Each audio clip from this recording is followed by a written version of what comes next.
வணக்கம் சொந்தங்களே, அன்னைஸ் கிச்சன்லேருந்து உங்கள் அம்மா சசிரேகா சுந்தர். இன்றைக்கி நம்ம கிச்சனில் பார்த்தீங்கன்னா முறுக்கு செஞ்சு தான் காட்ட போகிறேன். அதுக்கு என்னென்ன பொருள்லாம் வச்சுருக்கேன் பார்க்கலாம் வாங்க. அரிசி மாவு பார்த்தீங்கன்னா 1/2 கிலோ அளவுக்கு எடுத்து வச்சுருக்கேன். இது பார்த்தீங்கன்னா 5020 அரிசி நல்லா கழுவி காய வச்சு 1 கிலோ அரிசிக்கு பார்த்தீங்கன்னாக்கா 150 கிராம் பாசி பருப்பை லேசாக வானலில் வறுத்து அதையும் ஆட் பண்ணி இதுக்கு தேவையான அளவுக்கு உப்பு எல்லாமே சேர்த்து மிஷினில் அரைச்சின்னு வந்தாச்சு. நான் அதில் பாதி எடுத்து வச்சு தான் உங்களுக்கு செஞ்சு காட்டுறேன். இது 1/2 கிலோ அரிசி மாவு பார்த்தீங்கன்னா 1/2 கிலோ. அதுக்கு என்னென்ன பொருள் வச்சுக்கன்னு பார்க்கலாம் வாங்க. கருப்பு எள்ளு 1 டேபிள் ஸ்பூனு, பொட்டுக்கடலை 2 டேபிள் ஸ்பூனு, கொஞ்சம் பெருங்காயத்தூள். இது பார்த்திங்கன்னா வெண்ணெய் லேசாக உருக்கி இதில் ஊற்றி நம்ம பிசைஞ்சோன்னா நல்லா கரகரம் நல்லாயிருக்கும் இந்த முறுக்கு. இப்போ இந்த பொட்டுக்கடலை மாவையும் இதில் சேர்த்துக்கலாம். இந்த 2 டேபிள் ஸ்பூனு இந்த பொட்டுக்கடலை மாவை இதில் சேர்த்துக்கிறோம்.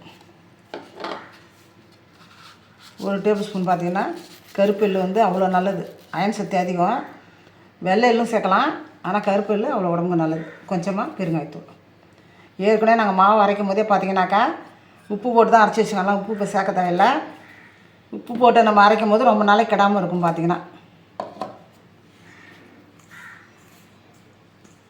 இப்போ வெண்ணெயை பார்த்திங்கன்னா லேசாக சூடு காட்டி எடுத்துன்னு வந்துடுறேன். அதை மிக்ஸ் பண்ணியாச்சு. வெண்ணெய் சூடு காட்டி பிசைஞ்சிக்க தண்ணி ஊற்றி பிசைய வேண்டியது தான்.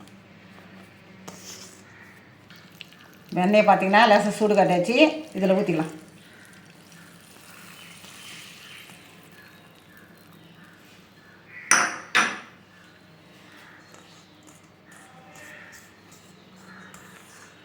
பசங்கள்லாம் பார்த்திங்கன்னா பள்ளிக்கூடம் போயிடுத்துங்க.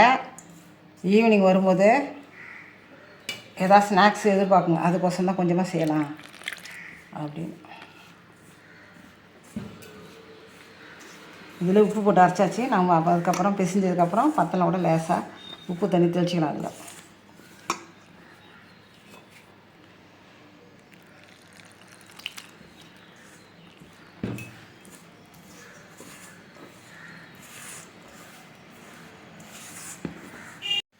மாவு நல்லா பிசைஞ்சாச்சு.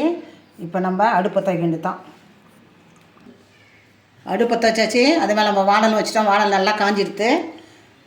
இப்போ முறுக்கு போட்டு எடுக்கிற அளவுக்கு எண்ணெய் ஊற்றிக்கலாம்.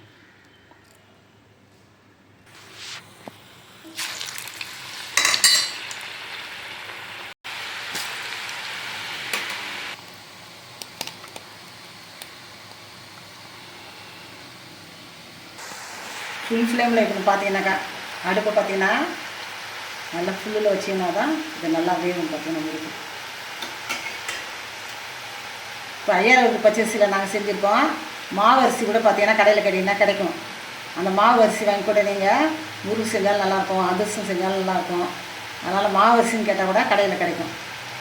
அதை வாங்கி இந்த முறுக்கு நீங்கள் செய்யலாம். முறுக்கு பார்த்திங்கன்னா நம்ம அரிசிக்கு நல்லா கழுவி காய வச்சதால் நல்லா வெள்ளையாக இருக்குது. பார்த்திங்களா, நல்லா வெள்ளை வெள்ளையும் இருக்காங்க முறுக்கு. கூடவே நம்ம பொட்டுக்கடலையும் போட்டிருக்கோம், பாசிப்பருப்பும் வறுத்து அதில் சேர்த்துருக்கோம். அதனால் பார்த்திங்கன்னா நல்லா கரகரப்பாக இருக்கும் இந்த முறுக்கு. பார்த்திங்கன்னா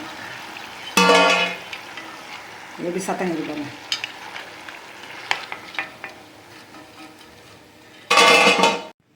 இந்த கண்டியில் பார்த்திங்கன்னா நம்ம முறுக்கு புழியத்துக்கு முன்னாடி லேசாக தண்ணி தொட்டு இதை தடவிட்டோன்னா டக்குன்னு விழுந்துடும்.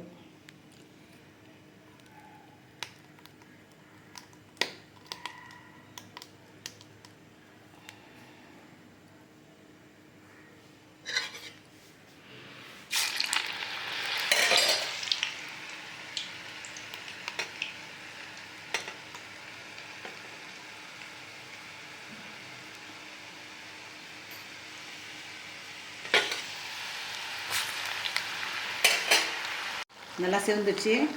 இப்போ நம்ம எடுத்து வந்துட்டோம். நம்ம அன்னைஸ் கிச்சனில் பார்த்தீங்கன்னா இன்றைக்கி ரொம்ப ஈஸியான முறுக்கு தான் செஞ்சு காட்டிட்டேன். இதே மாதிரி நீங்கள் பார்த்தீங்கன்னா எவ்வளோ சொல்லியிருக்கேன் நான். 1 கிலோ அரிசிக்கு பார்த்தீங்கன்னாக்கா 150 கிராம் பாசி பருப்பு லேசாக வறுத்துட்டு நம்ம போட்டு அரைச்சிட்டு வந்துட்டோம். 2 டேபிள் ஸ்பூன் அளவுக்கு பொட்டுக்கடலை மாவு கலந்து 1 டேபிள் ஸ்பூன் அளவுக்கு வெண்ணெயை பார்த்திங்கன்னா சூடு காட்டி போட்டு 1 டேபிள் ஸ்பூன் எள்ளு போட்டு நான் சுட்டு காட்டிட்டேன். இதே மாதிரி நீங்கள் செஞ்சிங்கனாக்கா ஒரு டப்பாவில் போட்டு வச்சோன்னா நம்ம குழந்தைங்களுக்கு ஒரு 2-3 நாளைக்கு வச்சு கொடுக்கலாம். இதை 1 வாரம் கூட ஸ்டோர் பண்ணி வைக்கலாம். அதை செஞ்சு பார்த்துட்டு எனக்கு கமெண்ட்ஸில் சொல்லுங்கள். லைக் பண்ணுங்கள், ஷேர் பண்ணுங்கள், கமெண்ட் பண்ணுங்கள். மறக்காமல் என்னுடைய அன்னைஸ் கிச்சனுக்கு சப்ஸ்கிரைப் பண்ணுங்கள். தேங்க்யூ.